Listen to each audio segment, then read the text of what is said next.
I'm going to try to make this brief because I don't want to linger. Hello and welcome to another Devotional Connection. You see balloons behind me because by the time you see this, it will be my sister's birthday. And this is the first birthday that she has had since we lost her last year on July 5th. And I've not been right all week in my spirit or in my heart. My mind has been preparing to deal with this in my face again. Sometimes we avoid the things that hurt,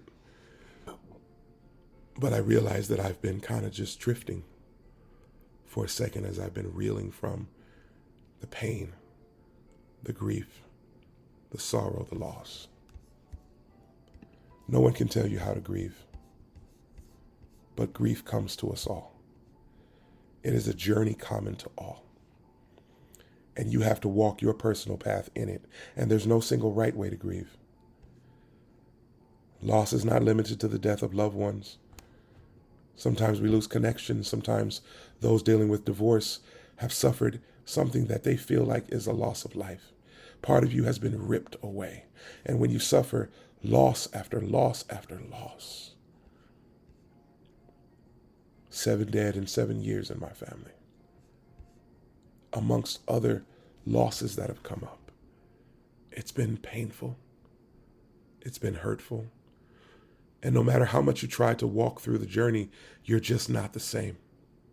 Part of me has been ripped away, and sometimes it feels like there's not much left. But I can tell you what grief did for me. Grief exposed my faith in a way that has never been exposed before. And I look at life totally different now. The loss of my sister exposed me and made me show what it is that I believe and why I stand with God the way I do. It's rough. You ask questions like, will life ever be the same? Will it ever get better? Will this ever go away? Will I make it through this? The answer is yes and no, depending on the question you ask and the time you ask it. But God will see us through all of it. God will walk us through every single piece of this journey because he knows it all too well. I was reading in Job chapter 3, and Job writes that he has been going through this pain and he's suffering this loss. And he's reaching out to God, trying to talk to him about what he's going through, what he's feeling. Oh, and I just lost it. There it is. He writes that the thing that I greatly feared has come upon me, and what I dreaded has happened to me. I am not at ease, nor am I quiet. I have no rest, for trouble comes. Job chapter 3, verses 25 through 26. King David, when betrayed by his own son and loses his kingdom, he encouraged his followers and believers to pour out their hearts to him, for God is our refuge. He's doubled down on what he believed in despite what was happening. And this is what my faith led me to do. I had to learn to be comfortable with my tears, even though I did not enjoy crying. I had to learn to open up myself to be comforted, even though I felt no comfort. I had to learn that this is now the new normal, even though to say normal seems like such a wicked term. I had to learn to stay connected with people because there were other people hurting in ways that I could not imagine, I could not feel because I am not them. And because I have children, I had to find a way to enjoy life again despite what I was feeling, despite what I was going through. And it was not a betrayal of everything that I feel, even though I was angry, frustrated, hurt, sad, sometimes just oblivious. I remember The first week I was walking and I looked down and had not even noticed I was bleeding out the side of my leg. I had cut myself in a pretty big piece of wood and did not even acknowledge it because I felt nothing.